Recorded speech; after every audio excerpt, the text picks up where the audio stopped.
So we begin with the Sophists. Now the Sophists get a bad rap, like don't Google them at all.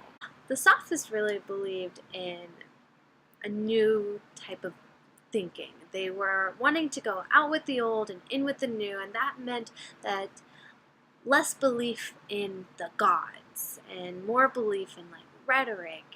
Craig Smith really goes into details of the Sophist in his book, The Greek Sophistication of Rhetoric from Thales to Plato, because he really talks about how the Sophists don't believe in an absolute truth. Having no absolute truth, it was kind of a little iffy territory around language, because humans really created language. Therefore, everything that we know and have described is language. We don't have an absolute truth. With that, it becomes clear to them that truth is subjective, that we will never know the real truth, but it is somewhere out there. We just as humans will never possibly be able to hold on to what is actual truth. But what helps humans is to create potential truths. And to do that, we need rhetoric, because rhetoric can help us find what is potentially true on Earth. Because as humans, we will never know the absolute truth, but we can create these potential truths as humans. Rhetoric to the Sophists was incredibly important because they thought of it as a teachable art, and rhetoric needed to be understood. Now, it's important to understand what rhetoric is. Carlos Adrian Garcia, in his article, Understanding Interdisciplinary in its Argumentative Context, Thought and Rhetoric in the Perception of Academic Practices, defines rhetoric as the use of language as means for persuasion. Next, we are talking about Socrates, and boy, is his epistemology incredibly important when talking about rhetoric. Looking back to Smith's book, Socrates was an important and crucial person when it comes to rhetoric. Not only did he just fight in a war against Sparta, like those crazy warriors, but he also died at the age of 70, and we'll get into that in a bit. Now, the sophistic way of thinking did have a couple crucial tenets, one of them which was dialectic. This was a really cool use of language, because one person would ask another person questions, and this really got to the depth of what a person really believed in. It wasn't like, how's your day? Good. It's like, why was it good? And then you'd keep on asking questions and really come to the truth. They didn't believe in an absolute truth either, according to Smith, but it was still like you could get to the nitty-gritty at least. Something interesting with the sophistic way of thinking in Socrates was that he never wrote anything, because he wanted the person to listen to him. He was very much so about the individual, and he didn't want to write for people he didn't talk to. He wanted to be present and with a person. And that's why we don't really have a lot of the sophistic way of thinking, because Socrates was kind of opposed to writing, and what we know is really based off of what Plato has told us in his writings. Now, I did already say that he died when he was 70. Unfortunately, he didn't really choose to die naturally at 70. Instead, he was forced to drink hemlock, which is like a poison that kills you, and he died that way. He was forced to die because he corrupted the youth, which I do kind of feel like is kind of a thing that would happen nowadays. You know how millennials get this huge bad rap, and he was like putting it on them, like be like, do this, do that, but he wasn't doing that. He was just speaking his mind. But interestingly enough, his whole stick was that he was trying so hard to enable people to know what is right and wrong and their absolute truth inside of their heart. So for being condemned to death for corrupting the youth is kind of ironic, and I think he viewed it as that too, and that's why he so willingly took that hemlock. Next, we'll be looking at the great epistemology of Plato. He's somewhat like Socrates because they knew each other. Socrates did teach Plato a thing or two about rhetoric, and Plato held on to a little bit of what Socrates said. Both of them were otherworldly believing, and they really much so believed in the world outside of what we can see. It's more spiritual kind of a belief. So now we'll be looking at the Platonic main tenets, one of which is that the nominal world and souls is incredibly important. Like I had just said, that Plato really emphasizes the other world, which is like kind of like a heaven, but it's not a heaven. It's just somewhere out there. And Smith, previously mentioned, also talks about this. Plato, in his the Greek sophistication of rhetoric, from Thales to Plato, said that the dialectic is a painful process, but it really manifests what the soul is supposed to be doing. So again, very otherworldly and spiritual.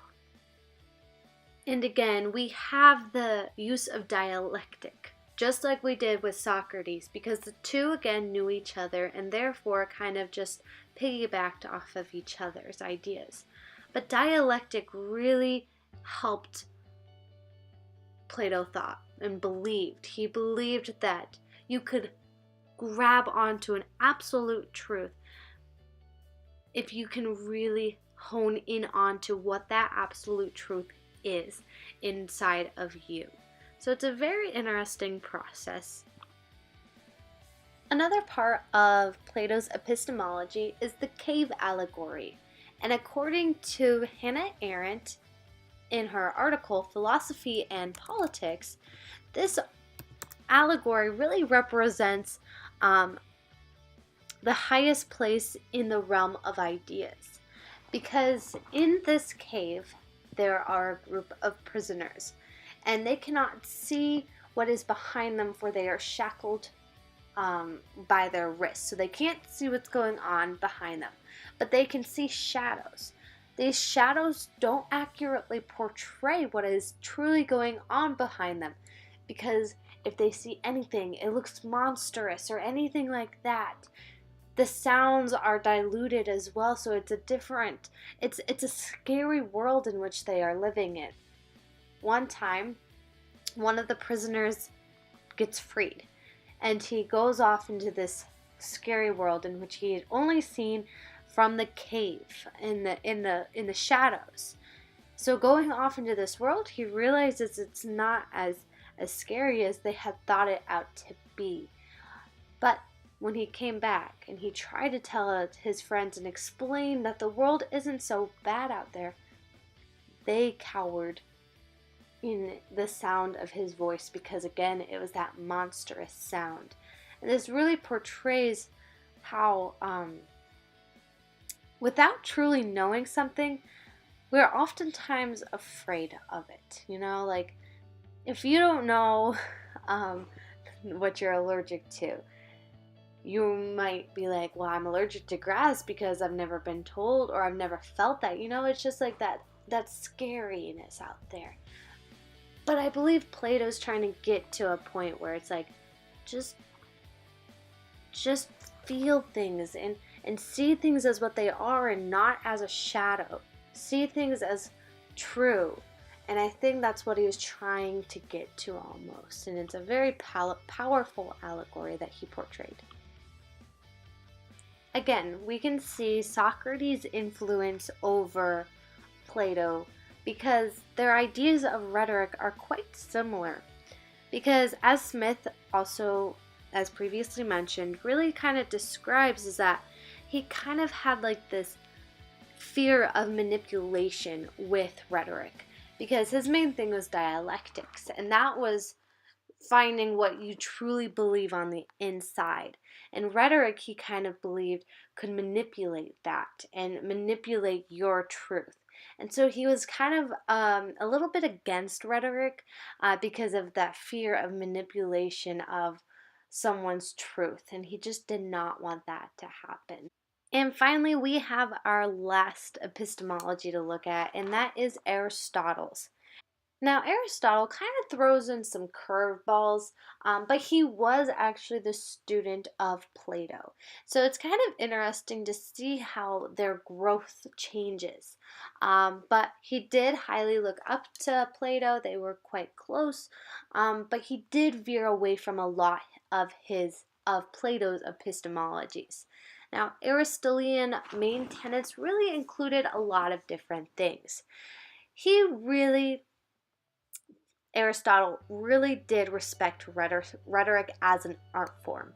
He thought of it as something brilliant, and he didn't view it like Socrates and Plato, in which a way like it was frightening. He really embraced it because he felt that it would do good for communities and do good for people instead of negative and manipulation like Socrates and Plato believed. Now, while Socrates and Plato were more spiritual in their belief, Plato or Aristotle was a lot more in the probable truth, in the world around us, that there was truth around us. He still did enjoy dialectic because, I mean, that's an amazing skill and a cool little activity. But his thing was more, you can get somewhere with dialectic, but then really utilize rhetoric to inform the masses of that probable truth that you have came to realize. So it's an interesting take that he kind of meshed two things together because, again, he learned from Plato. So it's a cool little thing we see. And like the photo that was just on the screen a couple seconds ago, it shows that Plato is looking to the heavens, to the sky, with his finger pointed up, while Aristotle has his hand down, which really showcases that his belief is within the world around him, that there is truth around him, and it's not so far above us that we can grasp it as humans, and it's not like we have to die and get somewhere else before we can really utilize and understand the world around us. Now, I said that Aristotle was a big fan of rhetoric. He really wanted to inform people of his truths that he had come about. And he really utilizes the artistic proofs. And these are really ways to bring in your audience in a way that other people really hadn't thought of before, because he appealed to different parts of a person. First off, we have ethos, and this is how he hones in people with his credibility. And the credibility is how he has his wisdom and his knowledge, and he can display that quite well. And so people are more likely to be attracted to that because they're like, oh, he knows his stuff, you know. So that's why people would grasp onto that. But other people are more so appeals to logic, which is logos. Now, this appeal will mostly be throwing in those facts and numbers and stuff like that, and not to get political, but like how Trump said we had the biggest crowd, and I do believe he used numbers and stuff like that. That was an appeal to logic because he was trying to use a logical way to hone in his audience. Whether that be true or false, you can decide, but it was an appeal of logos. Finally, we have pathos, and this is personally my favorite appeal. I feel like I can get an emotional reaction out of people most of the time, just because I don't have that much credibility, and I don't really enjoy statistics and stuff as much. So I really do enjoy pathos. Pathos, I do feel, can be one of the more persuasive ways as well, for it really hits hard on the emotional side of a person. And I feel that is the most